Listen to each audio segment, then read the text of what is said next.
بسم الله الرحمن الرحيم الحمد لله رب العالمين وأفضل الصلاة وأزكى التسليم على المبعوث رحمة للعالمين وعلى آله وصحابته أجمعين. اللهم علمنا ما ينفعنا وانفعنا بما علمتنا وزدنا علما وفقها وعملا صالحا ترضى به عنا وألحقنا بعبادك الصالحين. اللهم تقبل منا الصيام، اللهم تقبل منا القيام، واجعلنا اللهم من عتقائك من النيران برحمتك يا حنان يا منان يا رحيم يا رحمن. أما بعد، إخوة الإيمان، روى الإمام البخاري بسنده إلى أبي عبد الرحمن السلمي عن عثمان بن عفان رضي الله عنه وأرضاه قال: قال رسول الله صلى الله عليه وسلم: خيركم من تعلم القرآن وعلمه. خيركم من تعلم القرآن وعلمه.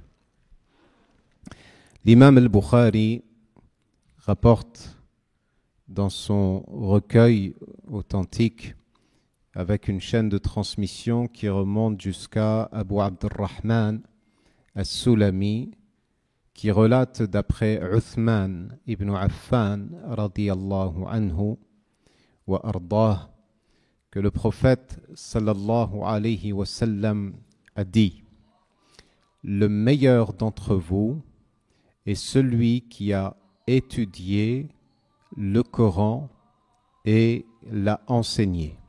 Le meilleur parmi vous est celui qui a étudié le Coran et l'a enseigné. Sadaqa Rasulullah sallallahu alayhi wa sallam. Dans ce hadith que vous connaissez tous, le prophète sallallahu alayhi wa sallam nous donne une voie par laquelle on peut atteindre la voie de l'excellence et figurer parmi les meilleurs serviteurs d'Allah tabaraka wa ta'ala. Nous sommes pendant le mois du Ramadan, ce mois béni qui a inauguré la révélation du Coran, et le mois du Ramadan est le mois du Coran par excellence. Et c'est pour cette raison que le prophète sallallahu alayhi wa sallam profitait de cette période précisément pour lire, étudier le Coran al-Karim. On sait que le prophète sallallahu alayhi wa sallam, depuis l'an 2 de l'Hégire, et cela va se poursuivre jusqu'à sa mort, sallallahu alayhi wa sallam, il recevait chaque année, durant le mois du Ramadan, la visite de Jibril, dans le but de relire avec lui le Coran al-Karim. Et cela jusqu'à 9 années consécutives, c'est-à-dire jusqu'à l'année de sa mort, où le prophète sallallahu alayhi wa sallam a lu en compagnie de Jibril 2 fois le Coran. Comme pour dire que ces 2 dernières, c'est les lectures ou les révisions après lesquelles il n'y aura plus de révélation du Coran, ou bien cette révélation est définitive. Elle clôture quelque part la révélation du Coran qu'a reçu le prophète Mohammed sallallahu alayhi wa sallam.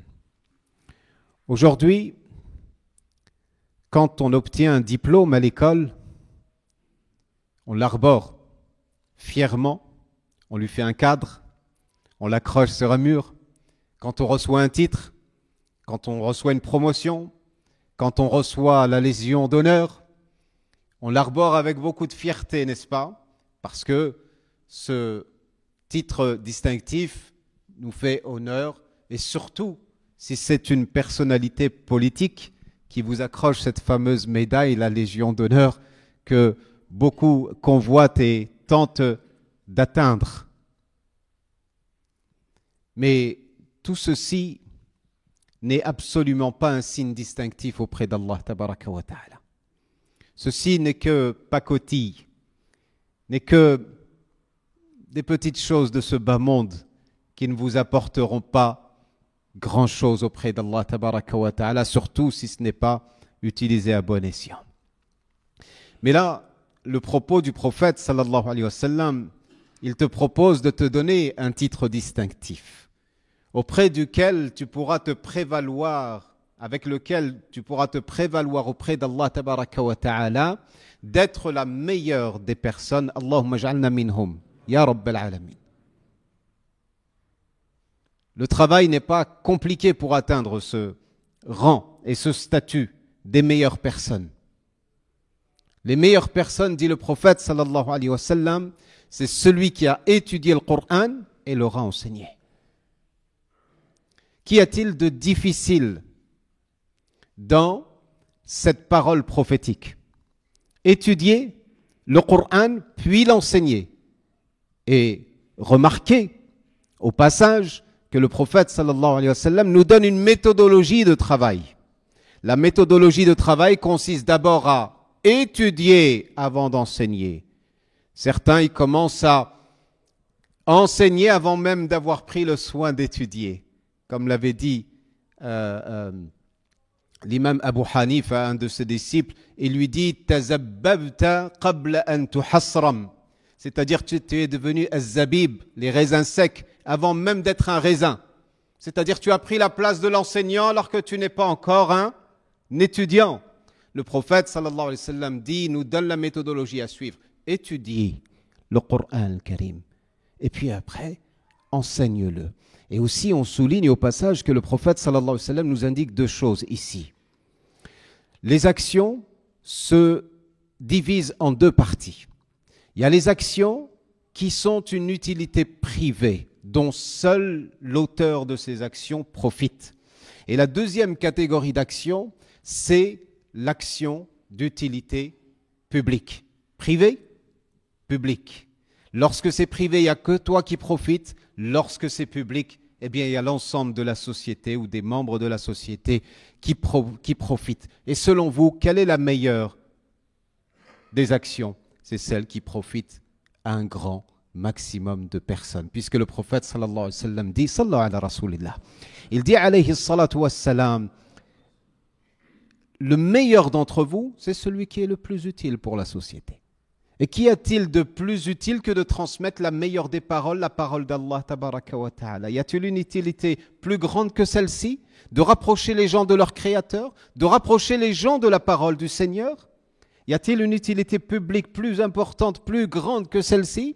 Car la parole d'Allah, tabaraka wa ta'ala, c'est la meilleure des paroles. Si tu veux comparer la parole de Dieu par rapport aux autres paroles, tu n'as qu'à comparer, si tant est que l'on puisse comparer, Dieu à l'ensemble de ses créatures. Et ceci est tout simplement impossible. On ne peut pas comparer Allah à ses créatures de la même manière qu'on ne peut pas comparer la parole d'Allah à la parole des créatures. Donc, de cette manière-là, si tu veux figurer parmi les meilleures personnes auprès d'Allah tabaraka wa ta'ala, apprends le Coran. Même si tu n'as pas tout appris, apprends une partie du Coran et ensuite enseigne-la. Vous savez, le tabi'i, le successeur qui rapporte le hadith de Uthman ibn Affan, comment il s'appelle? On l'a cité son nom tout à l'heure, il s'appelle Abu Abdurrahman al-Sulami. Abu Abdurrahman al-Sulami, quand il a entendu ce hadith-là, eh bien, il n'a pas quitté depuis l'époque de Uthman, le califat de Uthman, il n'a pas quitté la mosquée dans l'enseignement du Coran, la transmission du Coran. Il a appris le Coran et il l'a transmis. Et cela jusqu'à la période de Al-Hajjaj. Al-Hajjaj ibn Yusuf al-Thaqafi qui était amir en Irak. Un tortionnaire, un dictateur, un sanguinaire.